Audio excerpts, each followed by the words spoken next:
పశ్చిమ గోదావరి జిల్లా ఎండగండిలో సంచలనంగా మారిన dead body parcel case crime thriller స్టోరీని తలపిస్తోంది. పోలీసుల విచారణలో విస్తుపోయే వాస్తవాలు వెలుగులోకి వస్తూ ఉన్నాయి. ఇంటి యజమాని చిన్న అల్లుడిపైనే సర్వత్రా అనుమానాలు వ్యక్తమవుతూ ఉన్నాయి. అదే సమయంలో చిన్నల్లుడు సుధీర్ కనిపించకుండా పోవడంతో అనుమానాలకు మరింత బలం చేకూరుతోంది. ప్రస్తుతం ఆ దిశగా పోలీసులు దర్యాప్తు చేస్తూ ఉన్నారు. రంగరాజు నాగతులసి ఇంటికి ఆటో డ్రైవర్ వచ్చి పార్సిల్ ఇచ్చి వెళ్లడంతో మొదట అతన్ని పోలీసులు అదుపులోకి తీసుకున్నారు. చాలాసేపు విచారణ చేసిన తర్వాత ఆటో డ్రైవరు షాకింగ్ విషయాలు చెప్పాడు. చిన్నల్లుడు సుధీర్ ఎలక్ట్రానిక్ పరికరాలను చెప్పి ఓ బాక్స్ ఇచ్చాడని, దాన్ని తన అత్తగారింట్లో ఇవ్వాలని చెప్పినట్టుగా తెలిపాడు. అప్పటి నుంచే సుధీర్ అదృశ్యమయ్యాడు. ఆటో డ్రైవర్తో పాటు రంగరాజు చిన్న కుమార్తె అయిన సుధీర్ భార్యను కూడా పోలీసులు విచారిస్తున్నారు. అయితే రంగరాజుకు చిన్న అల్లుడు సుధీర్ మధ్య కొంతకాలంగా కుటుంబ విషయాల్లో వివాదాలు ఉన్నట్టుగా దర్యాప్తులో తేల్తోంది.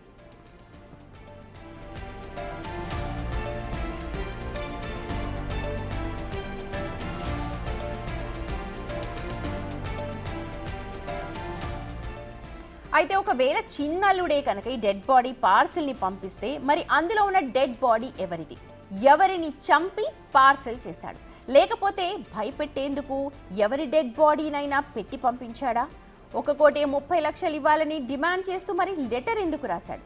ఈ మర్డర్లో ఎవరెవరి ఇన్వాల్వ్మెంట్ ఉంది అన్న కోణంలో కూడా పోలీసులు ఇప్పుడు దర్యాప్తు చేస్తున్నారు.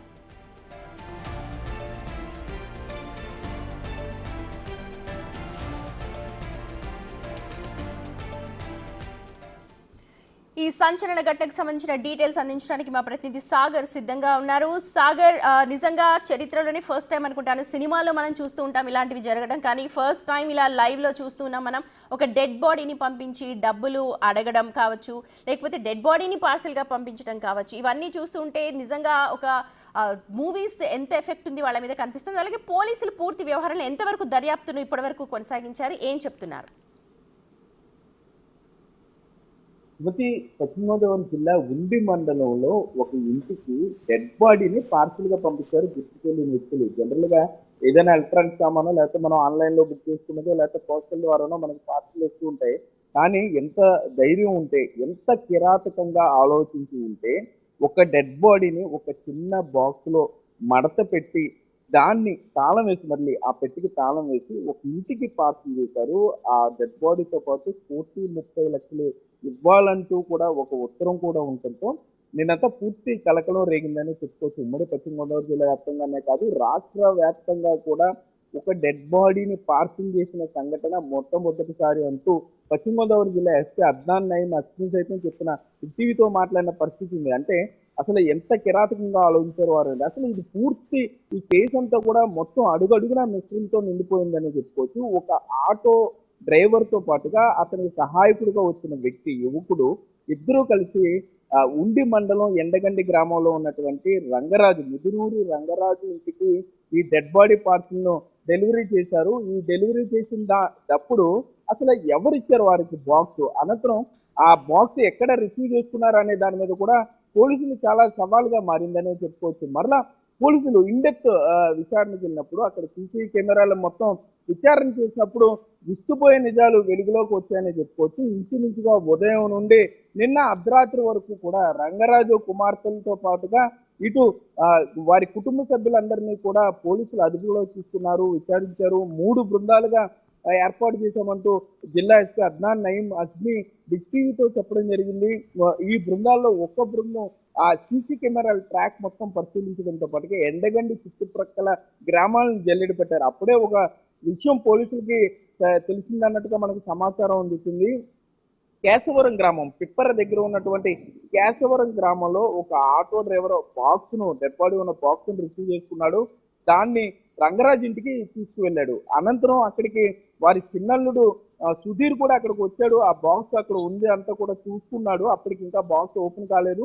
మరలా సుధీర్ అక్కడ వెళ్ళిపోయాడు. సో అప్పటి నుండి కూడా, అంటే మొన్న అర్ధరాత్రి నుండి సాయంకాలం నుండి ఈ రోజు వరకు సుధీర్ ఎక్కడున్నాడు, రంగరాజు చిన్నల్లుడు సుధీర్ ఎక్కడ ఉన్నాడు అనేది ఎవరికి అంతుపట్టని ప్రశ్న. ఇంత జరుగుతున్నా అత్తవారి ఇంట్లో, మామ ఇంట్లో ఇంత జరుగుతున్నా రాష్ట్ర వ్యాప్తంగా డెడ్ బాడీ పార్సల్ చేశారని ఎంత కలకలం ఉన్నా కూడా ఇప్పటి వరకు సుధీర్ వారి కాంటాక్ట్ లో రాలేదు, పోలీసులు కాంటాక్ట్ చేయలేదు. సో ఆ, ఈ అనుమాతుడిగా కొంత సుధీర్ ఉన్నట్లుగా మనకు సమాచారం అందుతుంది. ఆటో డ్రైవర్ సైతం ఇదే కన్ఫర్మ్ చేసినట్లుగా కూడా మనకి సమాచారం అందుతుంది. సో సుధీర్ వైపే మొత్తం అంతా కూడా అనుమానాలు వ్యక్తమవుతున్న పరిస్థితుల్లో సుధీర్ హైదరాబాద్ లో ఉన్నట్లుగా అతను పోలీసులు అదుపులోకి తీసుకున్నారు.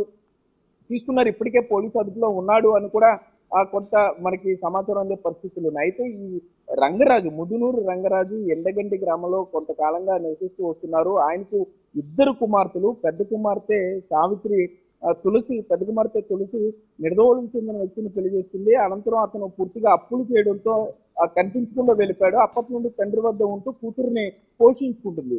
ప్రభుత్వం ఇచ్చినటువంటి ఇంట్లో స్థలంలో ఇల్లు నిర్మించుకునే క్రమంలో భాగంగా తులసికి మొదట 2 పార్సల్స్ వచ్చాయి. ఒకటి టైల్స్ కి సంబంధించిన బాక్స్, రెండోది పెయింట్స్ కి సంబంధించిన బాక్స్.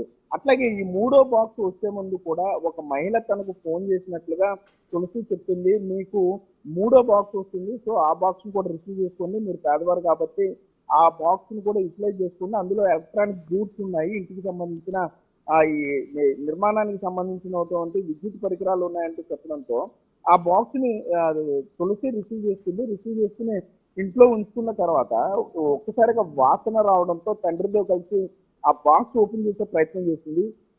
ఓపెన్ చేసిన తర్వాత పూర్తిగా 3-4 కవర్లో చుట్టూ ఉన్నటువంటి మగ మృతదేహాన్ని చూసి వారు కంగారు పడి చుట్టుపక్కల ప్రజలందరూ కూడా పిలిచారు, పోలీసులకి సమాచారం అందించారు. కానీ పోలీసులకి ఇది మిస్టరీగా ఉండిపోయింది. ఆటో డ్రైవర్ దొరికిన తర్వాత కొంత క్లారిటీ వచ్చినా కూడా చిన్నల్లుడు సుధీర్ దొరికితే మరింత క్లారిటీ వచ్చే అవకాశం ఉందని కూడా మనకి సమాచారం అందుతుంది.